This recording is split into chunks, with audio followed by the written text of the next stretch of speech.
ఏడుకొండలవాడి పాదాల చెంత ఓ నవ యువ రాజకీయ కెరటం దూసుకొస్తోంది.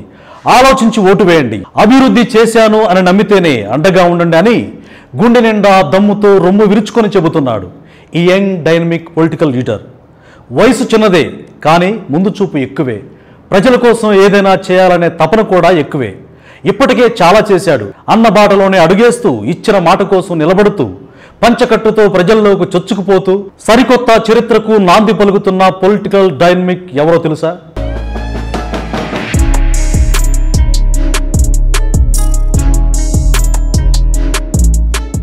ఇతడే తిరుపతి తుఫాన్ అభినయ్, భూమన కరుణాకర్ రెడ్డి తనయుడు.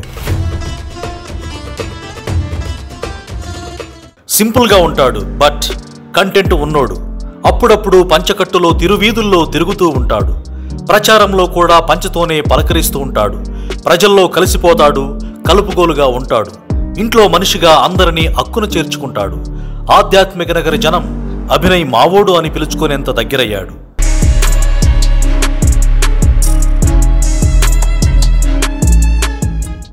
ఈ మాస్టర్ ప్లాన్ రోడ్ల వెనక ఉన్న మాస్టర్ మైండ్ ఈ అభినయుడిదే. మంచి జరిగింది అనంటే జగన్ను ఆశీర్వదించండి, చెడు జరిగింది అనంటే జగన్ను ద్వేషించండి.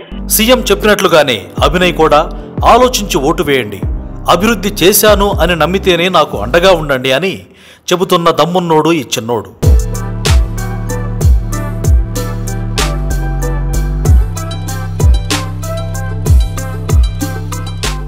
చిన్న పెద్ద అందరూ అభివృద్ధిని కోరుకుంటారు. అందుకే తిరుపతిని గతంలో ఎన్నడూ లేని విధంగా తీర్చిదిద్దాను. నగర రూపురేఖలు ఏ విధంగా మారిపోయాయో మీరే చూస్తున్నారు. అందుకే స్థానిక ఎమ్మెల్యే వారసుడిగా ఓట్లు అడిగేందుకు నేను రాలేదు. నేను చేసిన అభివృద్ధిని చూసి ఓట్లు వేయండని అడగడానికే వచ్చానని ఓటర్ల మనసు గెలుచుకుంటున్న యువ కెరటం.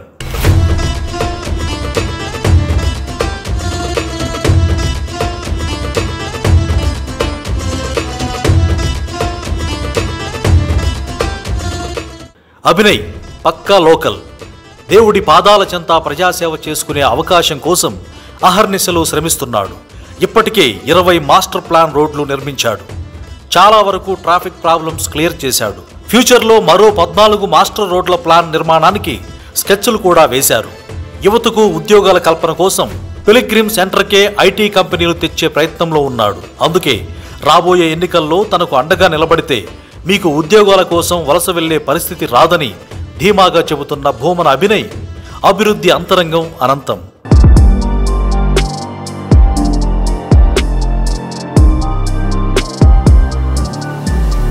ప్రపంచ ప్రముఖ ఆధ్యాత్మిక నగరాన్ని క్రైమ్ ఫ్రీ సిటీగా చేసేందుకు 4000 సీసీ కెమెరాల ఏర్పాటుకు ప్లానింగ్ జరిగింది. పారిశుద్ధ్యం విషయంలోనూ తిరుపతిని దేశంలోనే నంబర్ 1 సిటీగా నిలపాలనే లక్ష్యంగా పెట్టుకున్నాడు. ఇప్పటికే కొంతవరకు పనులు జరిగాయి. ఈలోగా ఎన్నికల కోడ్ వచ్చింది.